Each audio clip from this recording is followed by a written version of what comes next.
جب مرد اور عورت کے ہاں بچہ نہیں نہ پیدا ہوتا تو میں نے اکثر دیکھی ہے سچویشن ایسی پیدا ہو جاتی ہے کہ مرد یا مرد کے رشتہ دار عورت والوں کو اس کا قصوروار ٹھہراتے ہیں، عورت کو قصوروار سمجھتے ہیں کہ عورت کے کوئی کسی وجہ سے بچہ پیدا نہیں ہو رہا۔ اور دوسری میں نے یہ دیکھا ہے کہ عورت والے یا عورت کے رشتہ دار یا عورت مرد کو قصوروار سمجھتی ہے، وہ سمجھتا ہے کہ مرد کی وجہ سے مرد کے کچھ مسائل ہیں یا اس کو جو ہے اس کے جرثومے میں وہ طاقت نہیں ہے کہ وہ اولاد پیدا کرنے کے قابل نہیں ہے۔ تو میں آج آپ کو اس ویڈیو میں بتاؤں گا کہ اولاد کے پیدا نہ ہونے میں کیا وجہ ہوتی ہے۔ مکمل معلومات کے لیے میری یہ ویڈیو ضرور دیکھیے گا۔ حکیم محمد احمد فاضل طب والجراحت آپ کی خدمت میں حاضر ہے۔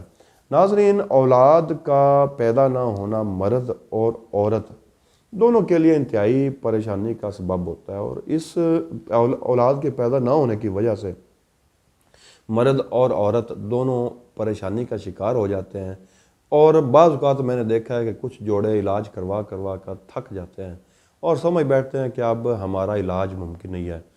تو ان کے لیے میری یہ ویڈیو انشاءاللہ امید ہے کہ یہ امید کی ایک کرن ثابت ہوگی، ان کی زندگی میں انشاءاللہ یہ ویڈیو خوشیاں بھر دے گی۔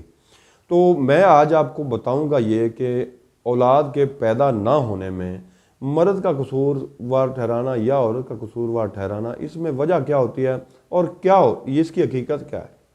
دراصل مرد کی طرف سے اگر اولاد پیدا نہ ہو تو اس میں جو ہے مرد کا جرثومہ جو منی ہے وہ اولاد پیدا کرنے کے قابل نہیں ہوتی۔ اس میں جو اولاد پیدا کرنے والے جراثیم ہوتے ہیں اس کی مقدار، وہ مطلوبہ مقدار موجود نہیں ہوتی، یا دوسری صورت یہ ہوتی ہے کہ وہ مردانہ کمزوری کا شکار ہوتا ہے۔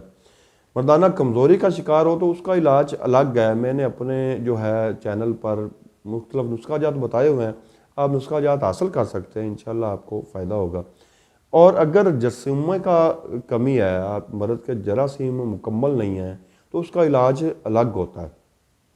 اور اس کے علاوہ عورت میں جو اگر وجوہات اولاد پیدا نہ کرنے والی ہوں تو اس میں حیض کی کمی بیشی، بعض اوقات حیض کی کمی بیشی کی وجہ سے بھی عورت اولاد پیدا کرنے کے قابل نہیں ہوتی۔ دوسری صورت یہ بھی ہوتی ہے کہ بعض اوقات عورت کو موٹاپا اتنا ہو جاتا ہے، چربی اتنی ہو جاتی ہے، کریم کے اوپر چربی آ جاتی ہے اور عورت اولاد پیدا کرنے کے قابل نہیں ہوتی۔ تیسری صورت یہ بھی ہوتی ہے کہ خدا کو جو منظور ہے، خدا کو بعض اوقات منظور ہی نہیں ہوتا کہ اس کے ہاں اولاد ہو، تو یہ بھی صورت ہے، اس کو بھی ہمیں ماننا پڑتا ہے۔ تو ان تمام صورتوں میں ہم دوائی بھی دیں گے اور آپ کو دعا بھی دیں گے، اور آپ خود بھی دعا کیجئے تاکہ آپ کو فائدہ ہو۔ تو دونوں کا علاج الگ الگ ہے، کوئی بھی قصوروار ذاتی طور پر کوئی بھی قصوروار نہیں ہوتا۔ میری یہ بتانے کا لب لباب یہ تھا کہ قصوروار نہ مرد ہے نہ عورت ہے، اصل میں تو جب منظوری خدا کی طرف سے ہو جائے گی تو انشاءاللہ آپ کے پاس اولاد بھی ہوگی۔ آپ میرے بتائے ہوئے اصولوں پر عمل کر لیں، میں نے اس کے متعلق کافی ویڈیوز بنائی ہوئی ہیں، آپ علاج بھی کروا سکتے ہیں ہمارے پاس، اس کے جو مکمل نسخہ جات ہمارے پاس موجود ہیں۔ انشاءاللہ آپ کو فائدہ ہوگا اور آپ اولاد سے انشاءاللہ استفادہ حاصل کریں گے۔ تو حکیم محمد احمد کو اجازت دیجیے گا، اللہ حافظ۔